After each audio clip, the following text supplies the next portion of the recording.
लगातार नक्सल मोर्चे पर जिस तरह से काम किया जा रहा है उसी स्पीड से, बल्कि उससे तेज़ रफ्तार से परिणाम भी सामने आ रहे हैं।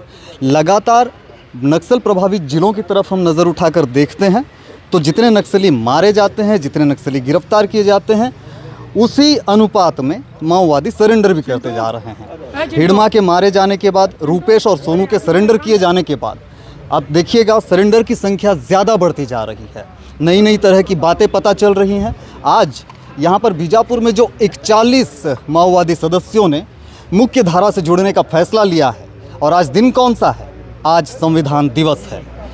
लोकतंत्र के रास्ते पर चलने के लिए माओवादी विचारधारा को त्याग कर संवैधानिक पथ पर अग्रसर होने के लिए आज यहाँ पर एक बड़ा सरेंडर आपको देखने को मिल रहा है। 41 माओवादी यहाँ पर देखिएगा। जिले के पुलिस कप्तान जो बेहद यहाँ पर तत्पर होकर के लगातार काम कर रहे हैं। हम कई बार इन्हें फ़ोन करते हैं, फ़ोन रिसीव तक नहीं कर पाते, इतने अधिक व्यस्त हो गए हैं। सबसे पहले तो आपको बहुत सारी बधाइयाँ, बहुत सारी शुभकामनाएं आपकी मेहनत के लिए। और जो सरेंडर चल रहे हैं इसके बारे में पहले आप अपने तरफ से। लगातार बीजापुर ज़िले की बात हो या फिर अलग अलग ज़िलों में लगातार सरेंडर्स बढ़ रहे हैं, और जो माओवादी हैं जितने भी हैं वो मुख्य धारा में शामिल होना चाह रहे हैं और आगे बढ़कर काम कर रहे हैं। तो उसी तारतम्य में आज 41 माओवादियों ने आज सरेंडर किया है, जिसमें कुल 1,19,00,000 का इनाम था जिनके ऊपर में। इसमें अलग अलग बटालियन के, एक PLJ बटालियन नंबर 1 कंपनीज़ के और PPCM ACM रैंक के अलग अलग माओवादियों ने आज सरेंडर किया है। सर एक बड़ी बात सर, जो सरेंडर चल रहे हैं, और मारे जाने की बात नहीं करेंगे, हम सरेंडर की बात करेंगे। हम तक ये सूचना पहुंच रही है कि जो बाहरी माओवादियों के प्रति अब जो स्थानीय जो बस्तर के जो लोग हैं, युवक हैं, युवतियां जो माओवादी विचारधारा से जुड़े थे, अब जो संवैधानिक रास्ते पर आ रहे हैं, उनका मोह भंग हुआ है बाहरी नक्सलियों से। उन्हें ये समझ में आने लगा है कि बाहरी लोगों ने इन्हें बहकाया था। क्या इस तरह की बातें पता चल रही हैं? देखिए, जैसे जैसे यहाँ के लोकल जो माओवादी हैं विकास देख रहे हैं कि जिस प्रकार सड़क, बिजली, रोड, सभी जो सुविधाएं हैं उन तक पहुँच रही हैं। जैसे नियत नल की योजना चल रही है, शासन की कई योजनाएं हैं और इस क्षेत्र में काफ़ी फोकस किया जा रहा है। तो उससे उनका मोह भंग हो रहा है कि जो जल जंगल ज़मीन की बात थी वो एकमात्र जो उनका एक छलावा था, जिस पर से इनको रिक्रूट करके किसी एक गलत उद्देश्य का, जो बाहरी जो माओवादी रहे, हाँ, गलत उद्देश्य की पूर्ति करना था। और उस चीज़ को देखते हुए ये लोग अब समझ रहे हैं कि जहाँ जहाँ नए कैंप्स आ रहे हैं या फिर जहाँ जहाँ से माओवादी समर्पण कर रहे हैं वहाँ अच्छी विकास उनके क्षेत्र तक पहुँच रहे हैं। तो इस वजह से ये लोग अब थोड़ा सा जागरूक हो रहे हैं। जी बहुत अच्छे।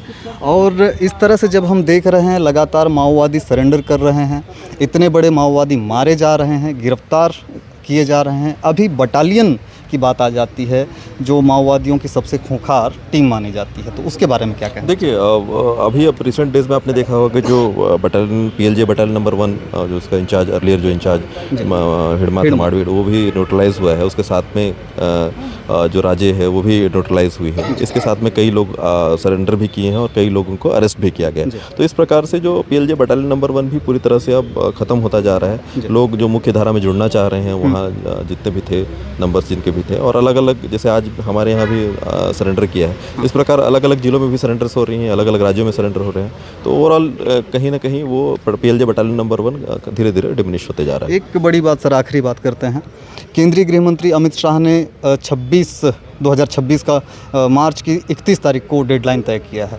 ये उसके पहले सारी चीज़ें खत्म होती हुई आकलन लगाए जा रहे हैं। अपनी मेहनत की तरफ से अगर आप कुछ बोलना चाहेंगे कि ये कहाँ तक पहुँच सकती हैं चीज़ें? देखिए, हम लगातार प्रयासरत हैं कि जितने जल्दी हो सके जो ये नक्सलवाद का दंश है इस क्षेत्र से इसको हम हटा पाएँ, क्योंकि जितना दिन तक ये रहेगा इस क्षेत्र में उतने ही लोगों को विकास से दूर रहना पड़ेगा, उतना ही क्रूरता और जो है हत्याएं, निर्मम हत्याएं झेलनी पड़ेंगी। तो हम चाहते हैं कि जितना जल्दी से जल्दी हो सके इस और अग्रसर हों। उसी तारतम्य में हमारे जो एंटी नक्सल ऑपरेशन चल रहे हैं, इसी प्रकार हम डेवलपमेंटल कार्यों में भी अपना योगदान दे रहे हैं, और साथ ही साथ जो आत्मसमर्पण है या फिर कोई जो मुख्य धारा में जुड़ना चाह रहे हैं उसको फैसिलिटेट कर रहे हैं। तो कुल मिलाकर हम एक माहौल ऐसा क्रिएट कर रहे हैं जिससे जो समाज से जो बिछड़े हुए हैं, भटके हुए हैं कह सकते हैं, वो आपस दोबारा मुख्य धारा में लौट सकें और एक नया अच्छा जीवन यापन कर सकें। बहुत सही। तो यहाँ पर समाज से पिछड़े हुए, वंचित मुख्य धारा से, तो जो भटक गए हैं उन्हें मुख्य धारा से जोड़ने के प्रयास किए जा रहे हैं, और वो प्रयास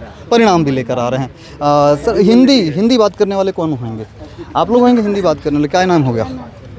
नहीं आती सर। हाँ, उतना ही काफ़ी है। उचुन वाई तप हिंदी है, ये गोंडी बोली है। तो वो जो आंध्रा और उधर झारखंड, उधर बिहार, वो जो बड़े माओवादी लीडर, वो आप लोगों को भटकाए थे। कहीं ना कहीं आप लोग जो है गांव में रहते हुए उन लोगों के बहकावे में आए थे। इस तरह की बातें हमको पता चल रही हैं। आप लोगों का क्या कहना है?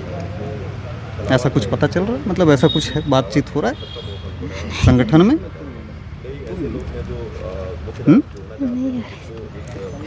आप लोग बताइए। हमको ना शर्मा रहे हैं? तो ऐसे कोई बात पता चल रही है दादा? पता नहीं है सर। पता नहीं है। नहीं है। कैसे जुड़ गए संगठन से? मैं पहले 2006 में जुड़ गए।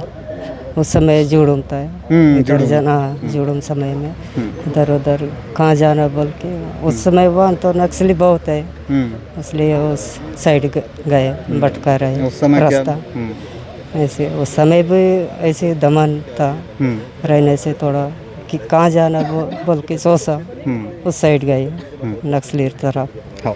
हाँ, वहाँ कौन से पद में थे उस समय अभी जब अभी हाँ। हाँ पीपी से पद में था। PPCM थे आप? जी। अच्छा, कितना इनाम रखे थे? नहीं, ये क्या है? एक ही। PPCM बोलने से क्या होंगे दादा?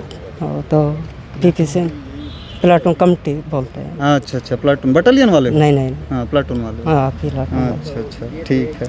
और उधर अभी क्या चल रहा है जंगल अंदर? कुछ बात चल रहा है? और बाकी लोग आने का कुछ बात चल रहा है? हाँ चल रहा है। चल रहा है? हाँ जी। तो आने से ही ठीक रहेगा। अभी देख नहीं रहे हो हिडमा दादा और राजे दीदी को मार दिए जी जी। हैं? हाँ देख नहीं रहे? मतलब ये एशिया का जो है, एशिया क्या पूरे विश्व में ये जो पैरामिलिट्री फोर्सेस आप देख रहे जी, हो, जी। यहाँ पे जो भारत सरकार के पास जो हथियार है जी वो पार्टी से तो बहुत ज़्यादा है ना? जी जी। हाँ? हाँ, और ऐसे जंगल के अंदर रह कर के ये सारी चीज़ें करने से हासिल क्या हो रहा है? कुछ मिल रहा है? नहीं मिल रहा है। तो आप अगर कुछ संदेश देना चाहोगे दादा लोगों को, क्या संदेश देना चाहोगे बताओ? ये वीडियो दादा लोग देखेंगे, जी। ठीक है? हाँ। तो दादा लोगों के लिए कुछ बोलो, अंदर जंगल में रहने वाले के लिए कुछ बोलोगे? नहीं बोल सकते सर। नहीं बोल पाओगे? हाँ, ठीक है, वापस आने के लिए बोलोगे कम से कम?